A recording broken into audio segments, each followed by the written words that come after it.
You are now watching Believe. Do you believe? The NFL has eased its policies on players and cannabis usage the last few years. And you've said this, you think it's only a matter of time until NFL teams are using marijuana in an official capacity. Why do you think the league has taken so long to listen to players like yourself who've spoken out about the benefits of cannabis for so many years? Well, I just think that the resistance because of the laws in this country, and it's something that in a lot of states is still illegal, but it's been illegal and people have been punished, severely for breaking the law. I mean, we had a war on drugs, and mainly it was on cannabis. And any war, there's always going to be casualties. And so we're coming out of the prohibition or the dark ages of cannabis, and it takes larger corporations. It takes them longer to make adjustments. And I think what's really helped the NFL is that the players themselves have finally stood up and said, this isn't a substance of abuse issue. This is a wellness issue. And I think that is what really got the NFL owners to start to listen. Now, Highsman just inked a deal with Tilt, right? A global provider of cannabis business solutions. Tell me how that is going to impact what you guys do. And it's essentially going to lead to, if everything works out according to plan, that the cannabis Highsman will be available in Massachusetts come, the NFL season. Yep, that's what we're aiming for. So just a little bit background on the cannabis industry. Because of the way it's regulated, each state is different. Some states are only medical, some states are medical and recreational, and some states don't allow for anything. So for us, our aim is to be a national brand, which means we have to go into each different market, each state, and find cultivation partners, distribution partners, and retail partners. And we're mainly on the West Coast right now. We're in California, Oregon, about to be in Nevada, Washington, and Arizona. And this is really dipping our toe in the water on the East Coast. And it's very different markets. It's a very different atmosphere. And in our interviews and talking to potential partners, although Tilt is a big corporation, I really like their CEO, really down to earth, and we resonate on a lot of different levels. And so I'm excited to extend and expand our brand under the East Coast.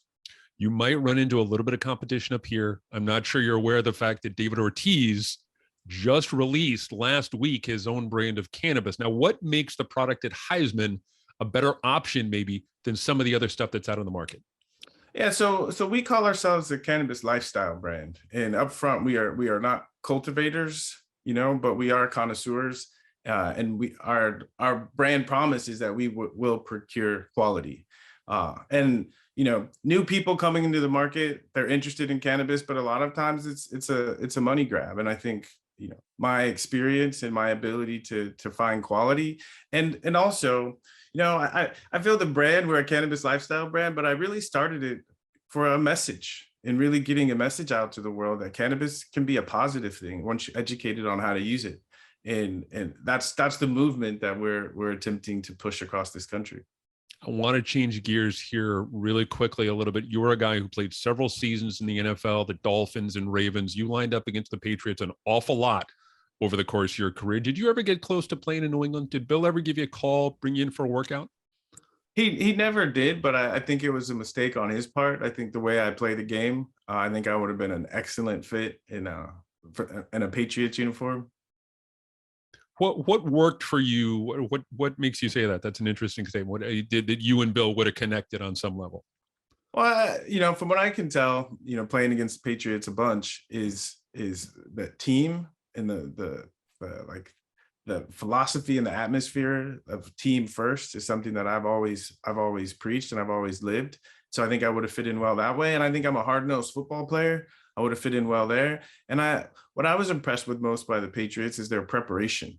Mm-hmm. Preparation. They're always so prepared. And that was a huge part of my game.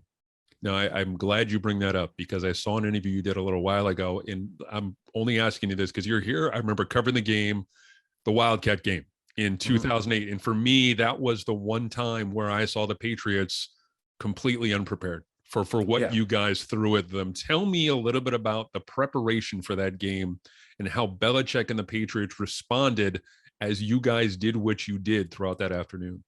Yeah, so one thing to understand about preparation is there's only a certain amount of number of hours in a week. Okay. There's only so in preparation for a game, coaches have to decide how much time are we going to spend preparing for this look or that look. Well, we hadn't run the Wildcat, so therefore the Patriots didn't know we had it in our arsenal, so there was zero preparation. Okay. On our side, we installed it early in training camp, and we spent every day of the season that year in a 30-minute walkthrough walking through the Wildcat. So I think the big advantage we had that year is we spent much more time preparing to run the Wildcat than teams had time to prepare for it. And so it wasn't until a year later, 2009, that people started to catch up and were able to slow down the Wildcat. Not sure how much of the Patriots you're watching these days, but what do you think of the post Tom Brady edition that Bill Belichick has put together in New England?